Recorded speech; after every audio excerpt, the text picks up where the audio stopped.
concede a oportunidade de estar na sua casa para adorar o seu nome, ouvir a sua voz e guardar a sua palavra em nosso coração. Eu convido a igreja para abrirmos a palavra de Deus juntos em Romanos capítulo 12, versículo 1 e versículo 2. Romanos capítulo de 12, versículo 1 e versículo 2. E à medida que você for localizando e pudesse colocar em pé, nós faremos a leitura destes dois versículos. Estamos no mês da família, versículo uma bênção. Deus tem falado conosco de uma forma maravilhosa. Eu gostaria de fazer essa leitura. O nosso tema é Famílias debaixo da Graça. Eu gostaria muito de juntos nós observarmos esse versículo, versículo 2, que é tão conhecido da igreja. Glória a Deus. Todos encontraram, podemos dizer amém? Amém. Assim está escrito na poderosa palavra de Deus: rogo-vos, pois, irmãos, pela compaixão de Deus, que apresenteis o vosso corpo em sacrifício vivo, santo e agradável a Deus, que é o vosso culto racional. E não vos conformeis com este mundo, mas transformai-vos pela renovação do vosso entendimento, para que experimenteis qual seja a boa, agradável e perfeita vontade de Deus. Amém. Glória a Glória a Deus. Deus. Esse versículo é maravilhoso, nos fala a respeito da vontade de Deus. Ontem o Diácono Wender ministrou-nos a respeito deste tema, conhecendo a vontade de Deus. E nesse texto, Paulo está afirmando que a vontade de Deus é boa, ela é perfeita e ela é agradável. E essa vontade de Deus, ela está acessível a todos os homens, porque Deus não faz exceção de pessoas.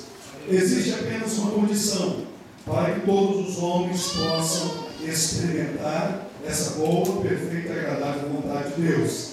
É terem uma mente transformada, uma mente renovada pelo poder das Escrituras Sagradas. É tirar o velho para pôr o novo, como disse a missionária Silvânia na ilustração.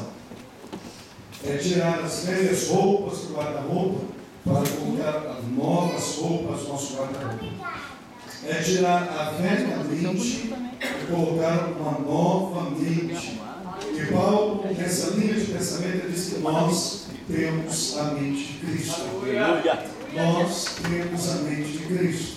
E uma das grandes necessidades desta nossa geração, como o Diácono Wender ministrou ontem, é ter uma mente renovada, uma mente transformada pelo poder da palavra de Deus, para que nós, estando no mundo, não venhamos nos conformar ao padrão do mundo, mas que todos nós, ouvindo todos os dias a palavra de Deus, amando estar na casa do Senhor, tenhamos a nossa mente transformada, transformada, e conhecer a verdade, e a verdade nos libertando, e conhecer a verdade, e a verdade nos libertando. Glória a Deus. E à medida que somos libertos, somos transformados, e Deus nos usa nesse mundo corrompido e perverso como um instrumento de transformação nas suas mãos, no nome do Senhor Jesus. Que cada uma das famílias possamos experimentar essa vontade de Deus para nossas famílias, amém? Amém. Toda a nossa família, os cônjuges, os filhos, que nós experimentemos isso. Aí eu começo a entender porque o salmista disse: alegrei quando disseram vamos à casa do Senhor, porque neste lugar Deus envia a sua palavra. Aleluia. E através da palavra nossa mente é transformada. Aleluia. Amém, irmãos? Glória a Deus. Nessa noite Deus vai usar cada um dos que subirem aqui para abençoar o nosso coração. Oremos. Querido Deus, no nome de Jesus,